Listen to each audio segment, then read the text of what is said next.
I'm Evie Ladin with Peghead Nation, and we're here checking out the new Deering Cherry Vega Vintage Star. So they've had the stained maple one for a while, but they have a brand new cherry model, and it's cherry. This one has a 12-inch pot. It's got the matching armrest. It has a Dobson tone ring, so that's what's giving it that special sound. It's got the dual rods in the back for adjusting the action and generally keeping the neck on solidly. It has a nice satin finish, so it feels really nice on my hands. And the D shape of the neck of the Deering style neck is it's fairly narrow in a good way. It's not big and chunky. I have relatively small hands, so I like having a more manageable neck. It's got the scoop here for, as you can see, I mostly often play over the neck like that. And it's got the planetary tuners on it with the nice black color. So this is the cherry model. I'm actually just going to take this little piece of foam that I often put between the dowel rod and the head. This is a Renaissance head, and Renaissance heads tend to be pretty bright. If you wanted a different head on it, like a fiber skin head or even a natural skin head, it would, of course, change the tone a lot. I tend to often put the foam right up here by the neck between the dowel rod and the head, and kind of focuses the sound a little bit. I'll play the same tune so you can tell the difference.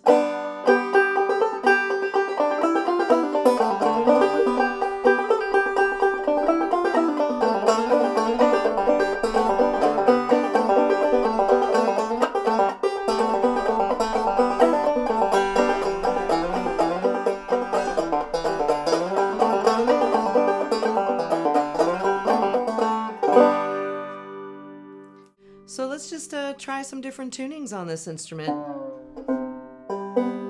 I'm not using a tuner right now, just using my ear.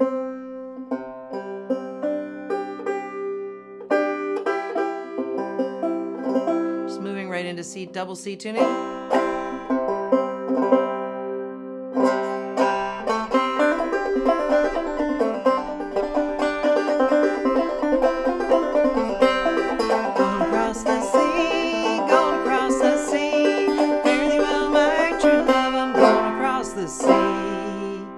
That was pretty quick getting into a double C tuning.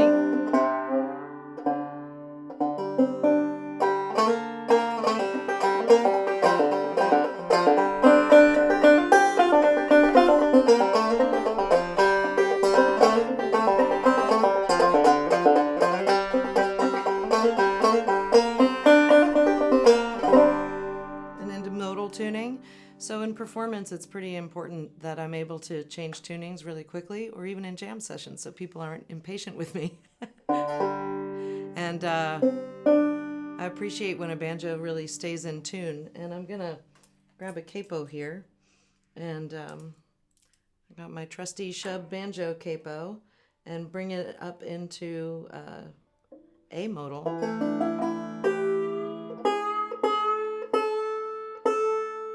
This model doesn't have a railroad spike, and to be honest, I don't usually use a railroad spike or a fifth string capo.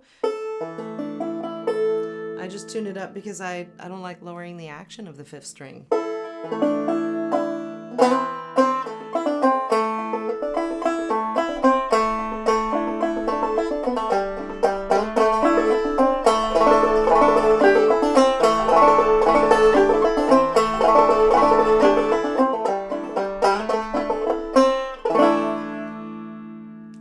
keeps its tune.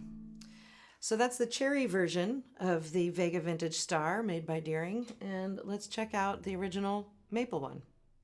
This is the original Vega Vintage Star, the maple model, stained maple. Otherwise, it's basically the same. 12-inch pot, Dobson tone ring, Renaissance head, the knotless tail piece.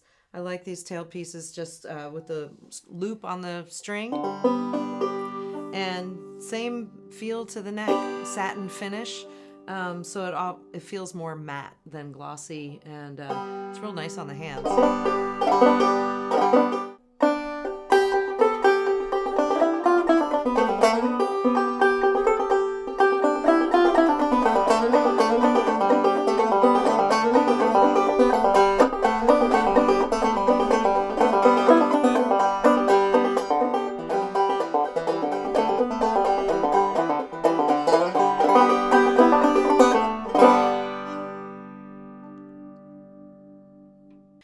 So here we have the two models of the Vega Vintage Star that Deering has out. Vega is a very, very old company that changed hands a few times between the 70s and 80s.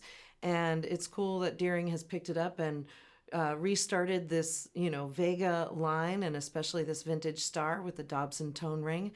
I was down at Griffin Strings in Palo Alto when I was kind of doing a deep search for different banjos, and they said if they'd told, them 10 years ago that the Dobson tone ring would be all the rage, they would have been very surprised. But now the certain kind of roundish sound, a warmer sound with still those bright tones that the Dobson tone ring gives, has become really popular, and a lot of people are after that sound. So you can find these wherever Deering banjos are sold. You can check them out on the Deering website. And I'm Evie Ladin here at the Peghead Nation Studios in downtown San Rafael, California, with the Deering Vega Vintage Star banjos, the stained maple, and the new cherry version.